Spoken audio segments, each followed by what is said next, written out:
Welcome, ladies and gentlemen, to another video of the player career mode. And today's video is basically just gonna go over what has happened within the 7 months. Because as you have seen from the previous episode, we got injured in the World Cup game, and it turns out that it was our ACL that we tore, and we were out for 7 months. And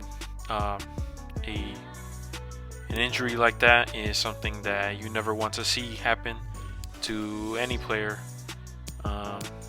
and being out for 7 months, especially with the team now in the championship, is going to be a huge blow for them, for us. It's very easy to just fall into the trap of just losing game by game and having zero momentum to even try to come back. And I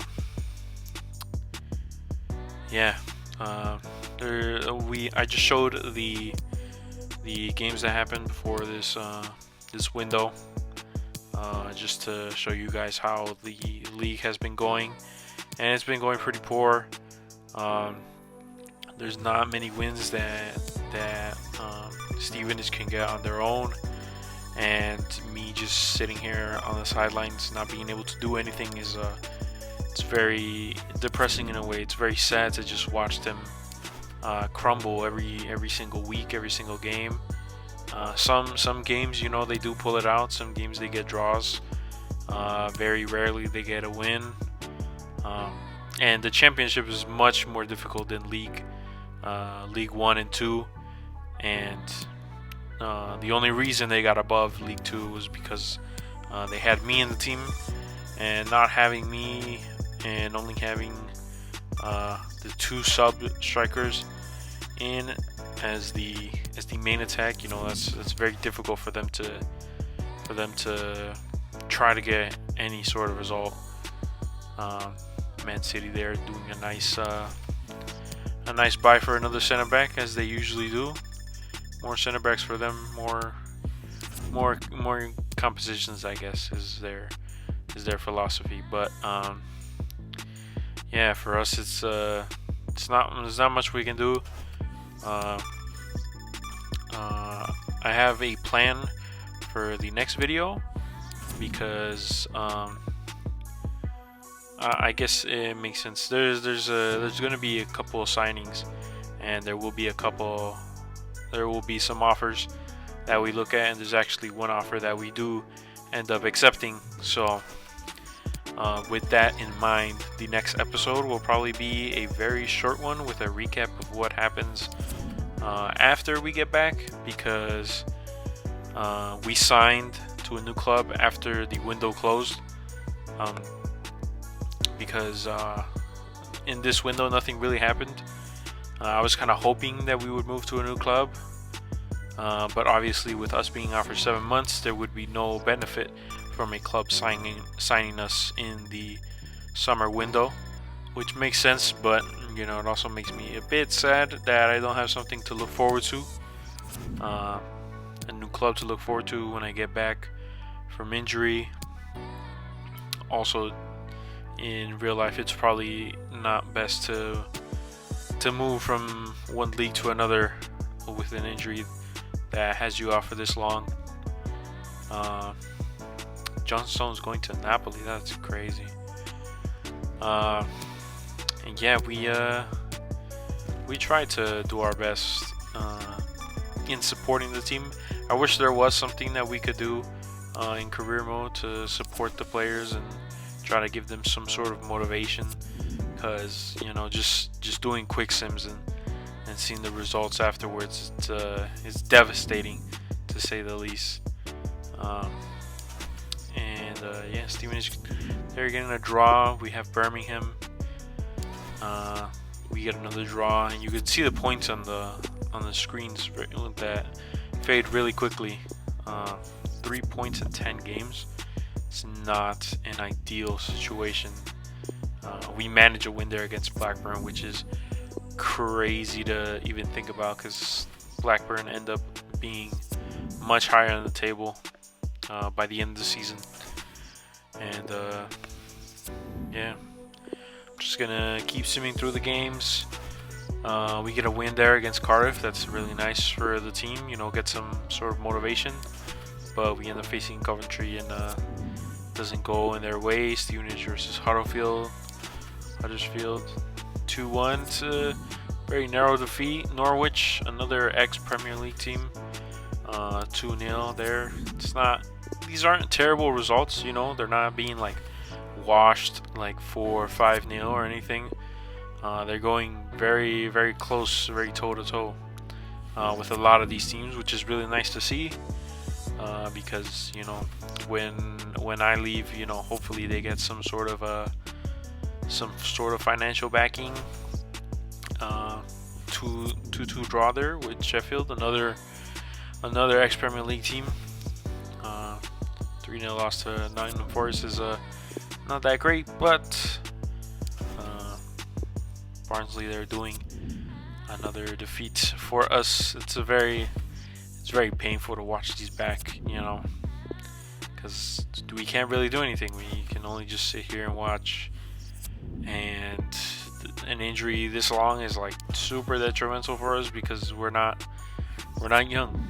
As you can see on the screens when they come up, we're 26, which is pretty old. We should be in our prime right now.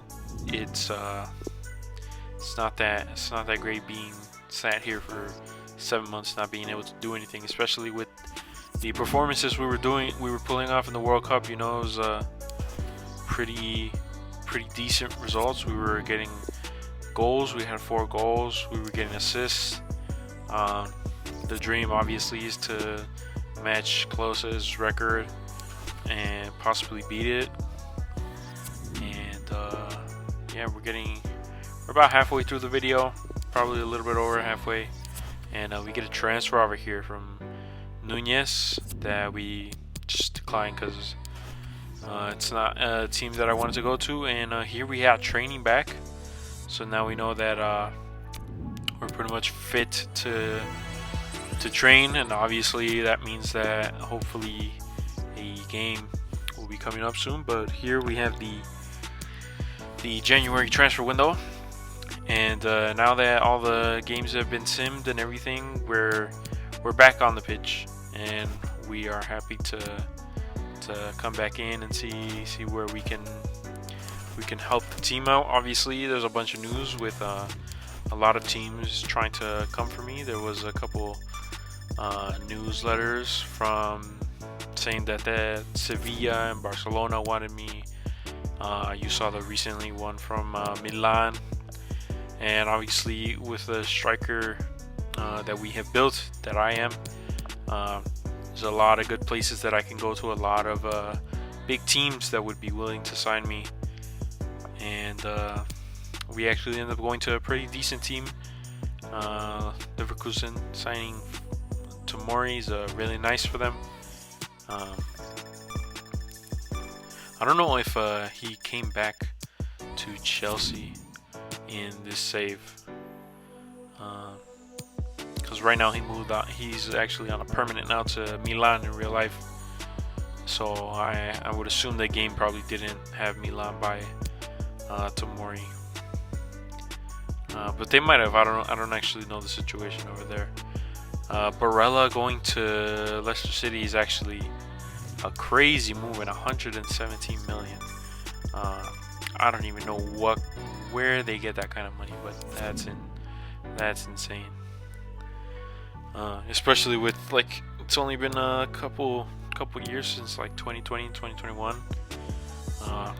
So Leicester making that kind of move is unheard of for me, in my opinion. And there's a couple good.